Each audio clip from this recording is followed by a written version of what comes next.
মোহাম্মদ আব্দুল্লাহ নামে, তাকে আমরা এখন কালেমা পড়ায়া সে স্বইচ্ছায় মুসলমান হতে যাচ্ছে, আমরা তাকে মুসলমানের কালেমা পড়ায়া মুসলমানের ধর্মে দীক্ষিত করতেছি। আলহামদুলিল্লাহ আলহামদুলিল্লাহ। তার আগে তাকে আমাদের কতগুলা প্রশ্ন উত্তরের দরকার প্রয়োজন মনে করি।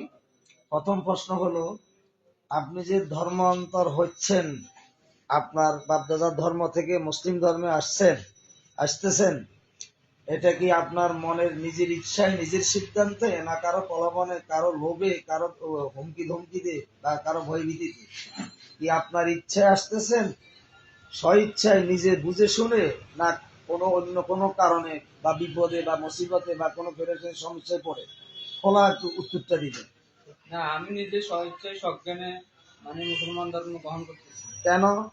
আমি 5 ওয়াক্ত নামাজ কালাম এবং মৃত্যুর পর যে একটা জান্নাত আছে আমি হিসেব করি।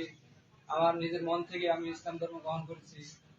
সবাই আমাদের ধর্মের থেকে আমার হিন্দু ধর্ম আমাদের মোটেই ভালো লাগে না। এই জন্য আমি ইসলাম ধর্ম গ্রহণ করি এবং নামাজ কালাম পাঠক সবসময় 5 ওয়াক্ত নামাজ পড়তে ভালো লাগে, পড়তে ভালো লাগে। সবাই যা বুঝছে যে ইসলাম ধর্মটা সত্য ধর্ম। আমিও সবসময় আপনি ইসলাম ধর্মকে সত্য ধর্ম মনে করে সত্য ধর্ম ন্যায় নীতি এবং আদর্শ এবং হক অন্যের হক আদায় সবগুলো মিলে আমার ইসলাম ধর্ম শান্তির ধর্ম ভালো লাগে। এই জন্য আমি ইসলাম ধর্ম গ্রহণ করি। তাহলে আপনি ইসলাম ধর্ম নিয়ে কিছু রিসার্চ করছেন, পড়াশোনা করছেন? আমি নামাজ শিখে বই অনেক কিনে পড়ছি ভিতরে 2 বছর ধরে। ইসলাম ধর্ম নিয়ে আপনি যথেষ্ট গবেষণা করছেন। 2 বছর ধরে। আমাদের নবী নিয়ে কি কোনো গবেষণা হয়েছে? মোহাম্মদ রাসূলুল্লাহ সাল্লাল্লাহু আলাইহি ওয়াসাল্লামের কে নিয়ে ইতিহাস বা এগুলা পড়া হয়েছে? কিছু দেখছেন? আমি 5 ওয়াক্ত নামাজের নামও জানি, এগুলো আমি শিখি। বলেন 5 ওয়াক্ত নামাজ কি এটা আমাদের ইন্টারভিউ নেওয়ার এখন দরকার না, দরকার নেই। মাগরিবের নামাজ, এশারের নামাজ, ফজরের নামাজ, জোহরের নামাজ, আসরের নামাজ। মাশাআল্লাহ, গবেষণা করছেন। যাই হোক, এখন ওই আপনি মুসলমান হওয়ার পর আপনার মা বাবা, স্ত্রী, সন্তান যারা আছে, ওরা হয়তো সেই ধর্মে থাকবে। আপনি কি তাদেরকেও আপনার এই ইসলাম ধর্মে আনার জন্য উৎসাহিত করবেন, চেষ্টা করবেন, এমন কোন চিন্তা ফিকির আপনার কাছে আছে কি? আমার স্ত্রী যদি স্বইচ্ছায় আমার সাথে ইসলাম ধর্ম গ্রহণ করে, তাহলে আমিও আপনি আগে তাকে বুঝাবেন কিনা বা আনার জন্য চেষ্টা করবেন কিনা? আমি ওকে বুঝাবো, সময় দিব। যদি ইচ্ছে আসে আমার ইসলাম ধর্ম গ্রহণ করে, তাহলে আমি গ্রহণ করবো। আর মা বাপ এমনি সহযোগিতা করবো আমি। আর ছেলে এমনি দায়িত্ব পালন করতে হবে, ছেলেদেরকে আমি এমনি মন থেকে দায়িত্ব পালন করতে হবে। এখন যদি ওনাদের পক্ষ থেকে কোনো প্রকার প্রতিক্রিয়া হয় বা কোনো প্রকার অভিযোগ আসে, তার সমাধান আপনি নিজেই দিবেন? আমি অভিযোগ আসলে আমি নিজে সমাধান বা আপনার সমাধান দিবে ইনশাআল্লাহ। ইনশাআল্লাহ। তাহলে আমরা তাকে ইসলাম ধর্মে দীক্ষিত হওয়ার জন্য আমাদের ধর্মীয় কালেমা আছে, স্বীকৃতি আছে, স্বীকৃতি আমরা পাঠ করাই।